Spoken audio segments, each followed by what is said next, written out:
Raj tube ஆலய தரிசனம் நேயர்களுக்கு வணக்கம். இந்த பதிவுல நம்ம என்ன பார்க்க போறோம் அப்படின்னா, பொதுவா நம்ம கோவில்களுக்கு பூவோ இல்ல துளசியோ இல்ல வில்வமோ வாங்கின்னு போவோம். அம்மன் கோயில்களுக்கு போகும்பொழுது பொதுவாக அம்பாளுக்கு மாலை வாங்கின்னு போவோம். அப்புறம் எலுமிச்சம்பழ மாலை வாங்கிட்டு போவோம். சம்டைம்ஸ் நம்ம எதுவுமே வாங்காம கூட போகலாம். அப்போ கோவில்ல இருக்கக்கூடிய ஒரு எலுமிச்சம்பழ மாலையோ இல்ல மாலையில உள்ள இந்த எலுமிச்சம்பழத்தையோ உருவி கொடுப்பாங்க. நீங்க சமயபுரம் போனீங்கன்னா பார்க்கலாம், ஒரு கூடை நிறைய அந்த எலுமிச்சம்பழ மாலையை கொண்டு போட்டு நம்மளை அதை எடுத்துக்க சொல்லுவாங்க, அதுல இருக்கக்கூடிய எலுமிச்சம்பழத்தை. பொதுவாக அம்மன் கோவில்கள்ல நம்ம எலுமிச்சம்பழ மாலை வாங்கிட்டு போய் சுவாமிக்கு அந்த மாலையை போட்டு அந்த மாலையே நம்ம வீட்டுக்கு எடுத்துட்டு வந்தா ரொம்ப ரொம்ப உகந்தது. நம்ம எதுவுமே சுவாமிக்கு வாங்கிட்டு போல, ஆனா அந்த குருக்களை நமக்கு தெரியும், கோவில்ல நமக்கு 2 பேர் தெரிஞ்சவங்க இருக்காங்கன்னா என்ன பண்ணுவாங்க, அம்பாள்கிட்ட இருக்கிற மாலையை எடுத்து கொடுப்பாங்க. ஒவ்வொருத்தருங்களும் ஒவ்வொரு விதமான பிரார்த்தனைகளோட சுவாமிக்கு மாலை போடுவாங்க. ஒரு சில நேரங்கள்ல நமக்கு என்னதான் அது அம்பாள்கிட்ட மாலை இருந்தாலும் மற்றவர்கள் சுவாமிக்கு போட்ட மாலை நம்ம எடுத்துட்டு வரும்போது சம்டைம்ஸ் அட்டைம்ஸ் எல்லா நேரங்கள்லையும் கிடையாது, ஒரு சில நேரங்கள்ல நமக்கு நேரங்காலம் சரியில்லை அப்படிங்கும்போது அது நம்மளையே அஃபெக்ட் பண்ற அளவுக்கு உண்டு. இப்ப நீங்க கேட்கலாம், என்னது கடவுள்கிட்ட போட்ட மாலையே நம்ம எடுத்துட்டு வந்தா நமக்கு அந்த மாதிரி கூட ஏதாவது பாதிப்புகள் வருமா அப்படின்ட்டுன்னு. சுவாமிகிட்ட போட்ட எதுக்குமே தோஷம் கிடையாது.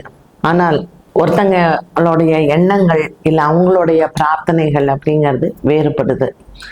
நம்ம என்ன பண்ணுவோம், அம்பாளுக்கு மாலை போடும்போது கல்யாண பிரார்த்தனைக்காக போடுவோம். ரொம்ப நாள் கல்யாணம் டிலே ஆகுது, அதனால ஒரு எலுமிச்சம்பழ மாலை போட்டா நவகிரகங்களுக்கு பரிகாரம், அதனால நம்ம வீட்டுல நம்ம பொண்ணுக்கு நல்லதுன்னு நினைப்போம். அப்ப நம்ம போடுற நேரத்துல நம்ம யாராவது போட்ட ஒரு மாலையை நம்ம வீட்டுக்கு கூட எடுத்துட்டு வரலாம். அப்படி நம்ம எடுத்துட்டு வர நேரங்கள்ல அவங்களுக்கு போட்டவங்களுக்கு ஒரு நேரங்காலம் சரியில்லாமல் போய் அவங்களுடைய ஒரு கெட்ட நேரம் நம்மளை தாக்கலாம், நம்மளுடைய நல்ல நேரம் அவங்களுக்கு போகலாம். ஸோ கோவில்ல இருந்து கொண்டு வரக்கூடிய எந்த ஒரு விஷயத்தையுமே அதனாலதான் நம்ம என்ன பண்ணுவோம்னா நிலக்கால்லையே போட்டுருவோம். வீட்டுக்குள்ள போய் சுவாமி ரூம்ல அந்த மாலையை போடுறதோ இல்ல நம்ம கழுத்துல போட்ட மாலையை கொண்டாந்து வீட்டுல சுவாமிக்கு போடுறதோ இதெல்லாம் நம்ம பண்ணவே கூடாது. நம்ம வீட்டு சுவாமி ரூம்குள்ள அதை எடுத்துட்டு வர வேண்டாம். ஜென்ரலா நம்ம அந்த கோவில்ல இருந்து வரக்கூடிய மாலைகள், கோவில்ல நமக்கு கொடுக்கக்கூடிய ஒரு சம்பங்கி மாலையா இருக்கலாம், எலுமிச்சம்பழ மாலையா இருக்கலாம், நம்ம வீட்டு நிலக்கால்ல போடலாம்.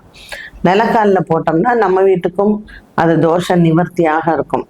அதை எடுத்துட்டு நேரம் நம்ம போய் சாமி ரூம்ல வைக்கிறது இல்ல நம்ம வீட்டு சாமிக்கு அதை மாலையை போடுறது இல்ல சுவாமியோட நிலக்கால்ல அந்த மாலையை போடுறது இதெல்லாம் நம்ம தவிர்க்கலாம். நம்ம சுவாமிக்கு அபிஷேகம் பண்ணி மாலை சாத்தி பண்ணுவோம், அது வேற. அந்த மாதிரியான இப்ப நம்மளது மட்டும்தான் மாலை சுவாமிகிட்ட இருக்கு. ஸோ அந்த மாலையில என்ன பண்ணுவாங்க, ஒண்ணு கழட்டி நமக்கு போடுவாங்க, நம்ம கழுத்துல போடுவாங்க, தட்டுலையும் வச்சு கொடுப்பாங்க. அப்படி மாலைகளை நீங்க எடுத்துட்டு வரலாம்.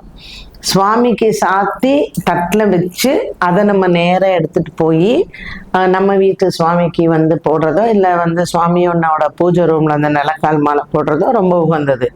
ஆனால் வேற யாராவது வாங்கி கொடுத்து அதை சுவாமிக்கு போட்டு அதை நம்ம வீட்டில் எடுத்துட்டு வர்றது உச்சிதம் இல்லை.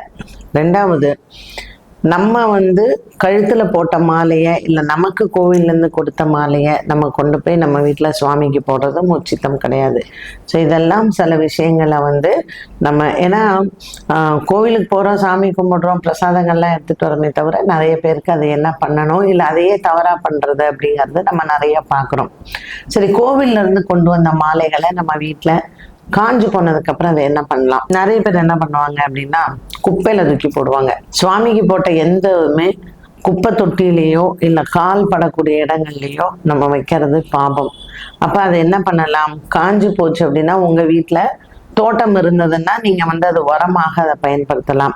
இல்ல தொட்டி எல்லாம் இருந்ததுன்னு வச்சுக்கோங்களேன், உங்க வீட்லயே நீங்க செடிகள் மண் தொட்டி எல்லாம் வச்சிருக்கீங்கன்னா அந்த தொட்டியில போட்டு நீங்க உரமாக அதை பயன்படுத்தி கொள்ளலாம். அது எப்பொழுதுமே செடிகளுக்கு அந்த கோவிலுக்கு உண்டான மாலைகள் நம்ம காலில் படாமல் இருக்கணும். அதுக்கப்புறம் நம்ம என்ன பண்ணலாம் அப்படின்னு பார்த்தீங்கன்னா, உங்களுக்கு உங்க வீட்டில் கிணறு இருந்துச்சுன்னா கிணத்துல வந்து அதெல்லாம் போடலாம். ஓடுற தண்ணி, ஆறு, குளம், அந்த மாதிரி இதில் நம்ம போடலாம். கடல்ல கொண்டு போய் விடலாம். ஸோ இது எல்லாமே வந்து நம்ம இந்த ஆலயங்கள்ல இருந்து வரக்கூடிய பிரசாதங்களை இப்படிதான் நம்ம வந்து டிஸ்போஸ் பண்ணணும். குப்பை தொட்டியில போடுறதோ, இல்லை நம்ம காலில் மிதிக்கிற மாதிரி வைக்கிறதோ, இல்லை நம்ம வீட்டில் இருக்கக்கூடிய குப்பையில போட்டு அதுக்கப்புறம் நம்ம குப்பையில டிஸ்போஸ் பண்றதோ எப்பவுமே நம்ம அதை செய்யக்கூடாது. பொதுவாக இறைவன் சன்னிதானத்திலிருந்து வர்றது எல்லாமே நம்ம நீர் நிலைகள்ல விடுறது வந்து எப்பவுமே நமக்கு நல்லது. ஸோ ஒவ்வொரு ஆலயங்களுக்கும் ஒரு ஒரு சிறப்பு உண்டு. இப்போ நீங்கள் ஒரு சிவன் கோயிலுக்கு போறீங்க அப்படின்னு சொன்னால், இதில் வந்து நம்ம கோவில்களுக்கு வந்து நம்ம என்னென்ன வாங்கிட்டு போகலாம். ஒரு சிவன் கோயிலுக்கு போகும்பொழுது நீங்கள் வீட்டில இருந்தே நெய் தீபம் எடுத்துட்டு போகலாம். நெய், அகல், திரி எல்லாமே நம்ம வீட்டில இருந்து எடுத்துட்டு போகலாம். சில பேர் அங்கே போய் வாங்கி ஏற்றுவாங்க.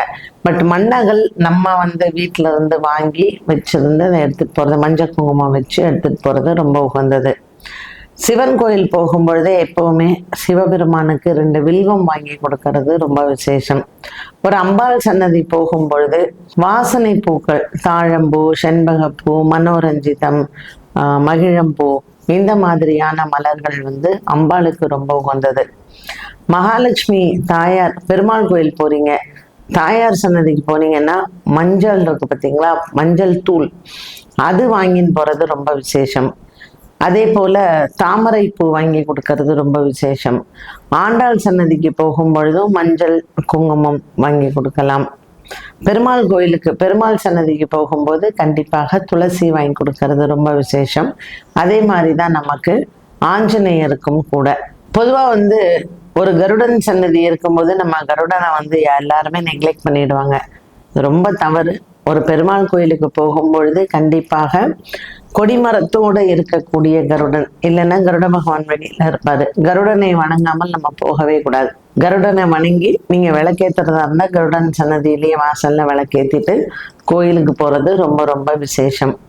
ஒரு விநாயகர் கோயில் போறீங்க, கண்டிப்பாக அருகம்புல் வாங்கிட்டு போய் சுவாமியை வந்து வணங்குறது நமக்கு காரிய சித்தி ஆகும். நம்ம மனசுல என்ன காரியம் நினைக்கிறோமோ அந்த காரியம் சித்தி ஆகும். ஸோ அதனால நம்ம வந்து இந்த வழிபாட்டு முறைகளை கரெக்டாக நம்ம வந்து பண்ணலாம். ஒரு முருகன் கோயில் போறீங்க, முருகன் கோயில் போகும்பொழுது என்ன மாதிரியான மலர் வாங்கிட்டு போகலான்னா அரளிப்பூ வாங்கிட்டு போறது விசேஷம். அப்படி இல்லைன்னா சம்பங்கி மாலை. இந்த சம்பங்கி மாலை முருகன் தனிச்சு இருந்தாருன்னா நீங்க வந்து அரளி மாலை போடலாம். வள்ளி தெய்வானையோட சேர்ந்த முருகப்பெருமான் கோயிலாக இருந்தால் கண்டிப்பாக சம்பங்கி மாலை போடுறது ரொம்ப விசேஷம். நம்ம டெய்லி கோயிலுக்கு போற மாதிரி இருந்ததுன்னு வச்சுக்கோங்களேன், நம்ம செலவுகள் எல்லாம் பார்ப்போம். ஐயோ டெய்லி எனக்கு வந்து இவ்வளோ செலவாகுது அப்படின்னு சொல்லிட்டு. ஸோ நீங்கள் தினமும் கோவிலுக்கு போகிறவங்களாக இருந்தீங்கன்னா வாரத்தில் ஒரு நாள் இந்த மாதிரியான சன்னதி எல்லாத்துக்கும் போய் நீங்கள் சுவாமிக்கு எல்லாத்தையும் நீங்கள் ஆஃபர் பண்ணலாம். தினமும் கோயிலுக்கு போகிற பட்சத்தில் கோவிலை பிரதட்சணம் பண்ணுறது, இல்லை சுவாமி சன்னதி எல்லாத்துலேயும் கற்பூரம் ஏற்றுறது, இது பண்ணாலே போதுமானது. என்ன நேயர்களே, இன்றைய பதிவில் வந்து ஒரு ஆலயத்திற்கு போகும்பொழுது முக்கியமாக கவனிக்க வேண்டிய விஷயங்கள், இதை பற்றி நம்ம தெரிஞ்சுக்கிட்டோம். மீண்டும் சந்திக்கும் வரை நன்றி, வணக்கம்.